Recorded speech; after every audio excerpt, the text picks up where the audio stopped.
mengenai penyimpangan dari ajaran agama yang jika diamati secara detail tidak masuk akal, dan munculnya raja-raja palsu, juga munculnya gerakan separatis anti pemerintah.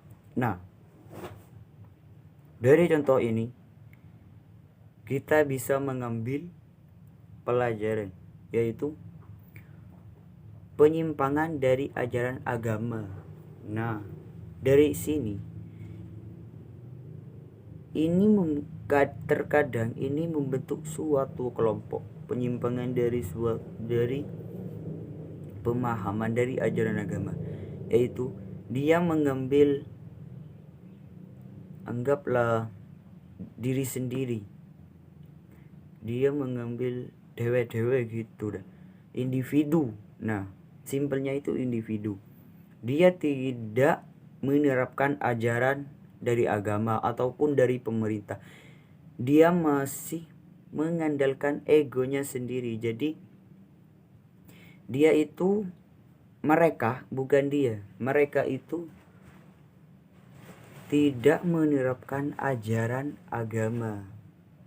Mereka menerapkan dari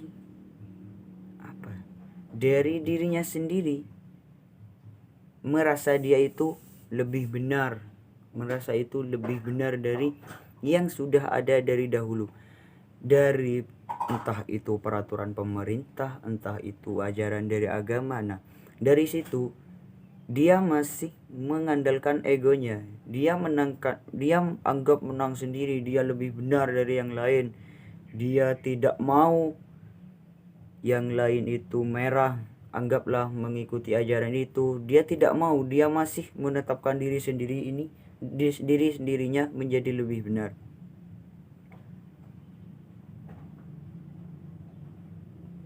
Yang faktor masalah sosial yang kelima, yaitu permasalahan sosial yang lainnya adalah faktor biologis. Nah, faktor biologis merupakan masalah sosial yang timbul akibat adanya ketidaksesuaian keadaan lingkungan yang berpotensi menimbulkan ketidakstabilan kondisi biologis masyarakat. Contoh, faktor biologis ini terjadi di masa kini dan sangat relevan, yakni terjadinya pandemi COVID. Nah, dari faktor biologis ini, contoh yang paling mengekang yaitu di masa kini, yaitu faktor yang paling relevan, yakni terjadinya pandemi COVID. Nah, COVID-19. Saya tidak mengetahui lebih dalam tentang COVID. Namun di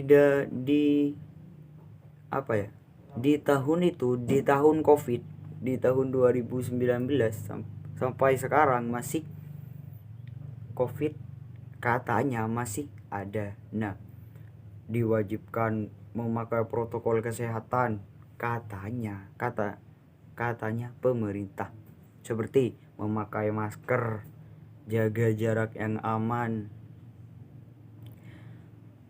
apalagi hindari kerumunan. Pokoknya kayak gitu. Sampai dulu saat saya masih mondok, entah itu benar atau tidak, isu-isu itu sampai gini, dilarang sholat Jumat di masjid. Nah, sampai kayak gitu. Sedangkan di pasar itu berkerumunan, di sana masih boleh. Nah, pertanyaan saya dulu, ini kayaknya gak logis. Gimana sih, masa orang sholat gak boleh, sedangkan sholat itu paling lama lah 5 menit. Nah gitu ya, kalau Jumat maksimal lah, kadang ada yang 20 menit. Nah, sedangkan orang yang di pasar itu bukan hanya bermenit-menitan, namun itu berjam-jam, bahkan seharian full untuk pedagang. Dia tidak pulang. Nah, Dari situ saya gimana ya, mau anggap diri sendiri ini benar, ini tidak bisa, karena saya hidup di dalam suatu negara itu, saya harus menaati peraturan yang ada di negara ini. Jadi peraturan dari pemerintah gitu ya, saya harus nurut deh, mau gimana lagi. Saya kan ada di negara ini, ada di tanah Indonesia ini. Indonesia, tanah airku, tanah tumpah darahku. Nah, dari situ saya mau mengambil keputusan saya sendiri ini tidak bisa, karena saya ini tidak mau melenceng dari peraturan negara. Nah, tapi ada sih yang melenceng tapi dikit. Nah, permasalahan faktor sosial yang keenam, yaitu masalah teknologi. Faktor terakhir ini yakni adanya permasalahan sosial yang dipicu karena sebuah teknologi. Kemajuan teknologi dianggap jadi hal yang luar biasa membantu banyak masyarakat, akan tapi tidak serta-merta teknologi menguntungkan semua pihak. Benar, teknologi ini tidak bisa mencantumkan ini benar atau ini baik. Nah, tergantung orang yang memakai. Menurut saya, teknologi ini seperti orang yang memegang teknologi itu seperti orang yang memegang pisau. Apakah dia bisa menggunakan pisau tersebut dengan benar, ataukah dia akan melukai diri sendirinya? Teknologi ini pelampuannya sangat pesat, sangat cepat. Kemajuan teknologi ini sekarang sudah zaman modern, bukan cuman sekarang. Dari 2000 berapa atau dari tahun berapa gitu sudah termasuk zaman modern. Nah, kemajuan teknologi di zaman modern sangat pesat. Kalau menurut saya, kalau bagaikan pisau itu sangat tajam. Nah, jadi jika seseorang itu tidak bisa menggunakan teknologi itu dengan baik, maka dia bisa melukai diri sendirinya atau melukai orang lain. Nah,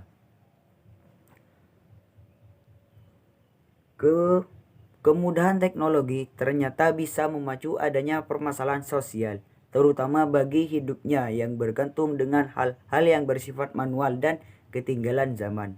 Contoh yang paling dekat saat ini adalah kemudahan memesan makanan atau bepergian menggunakan ojek online. Nah, iya betul. Dulu kalau kita mau memesan makan, kita harus nelpon teman ataupun kerabat ataupun om ataupun sedulur ataupun apa kita harus menelpon kayak gitu.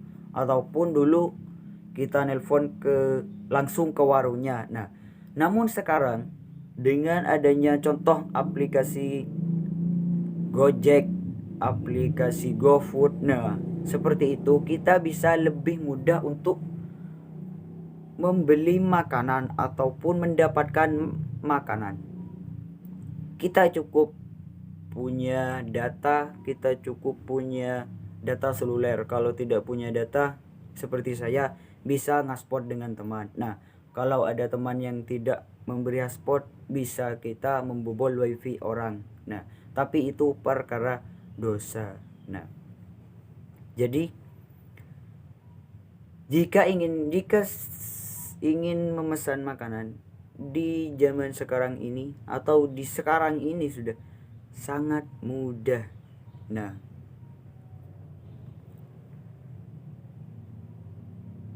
dengan kemudahan ini kita hanya dapat menggunakan HP, kita bisa mendapatkan makanan ataupun minuman ataupun baju ataupun motor pun sekarang sudah bisa diongkir.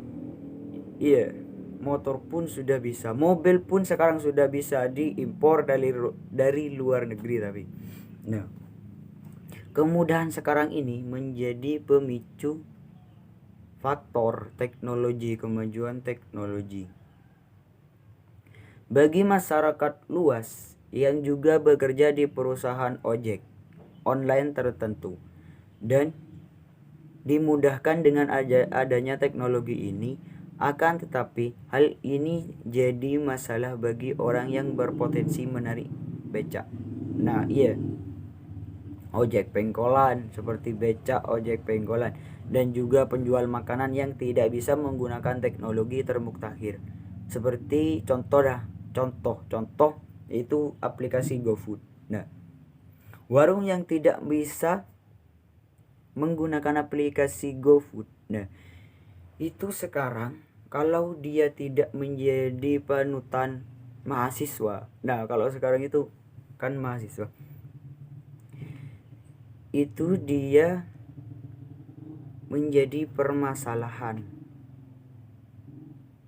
atau perusahaan, iya menjadi permasalahan bagi mereka seperti ojek pengkolan. Nah dia kan hanya menunggu penumpang. Nah, sedangkan sekarang penumpangnya itu sudah banyak menggunakan aplikasi Gojek. Nah, ojek pengkolan itu nunggu di pangkalannya, sedangkan yang ditunggu itu sudah memesan Gojek. Nah, simpelnya gitu.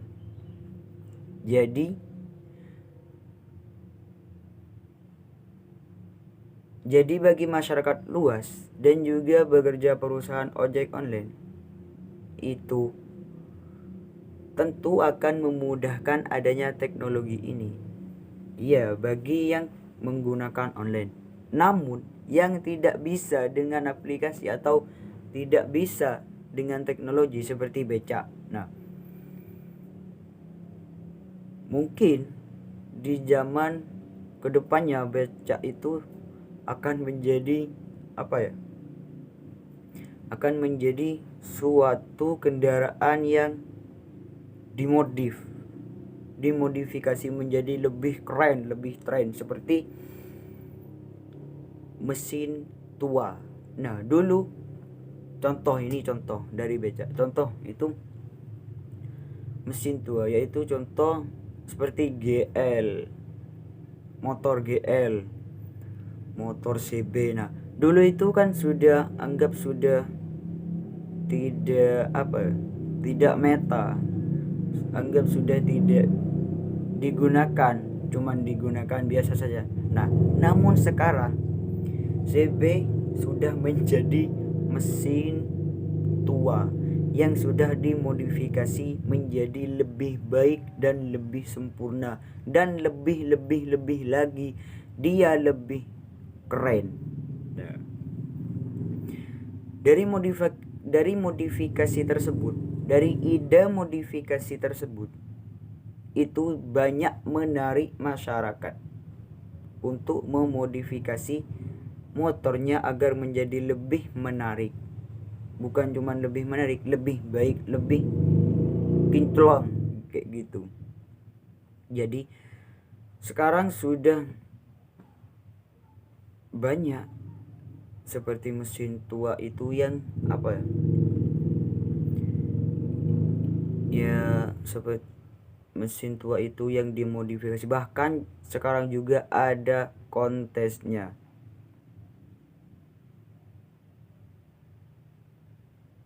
Jadi sebentar dulu, otak saya sepertinya masih agak lag sedikit.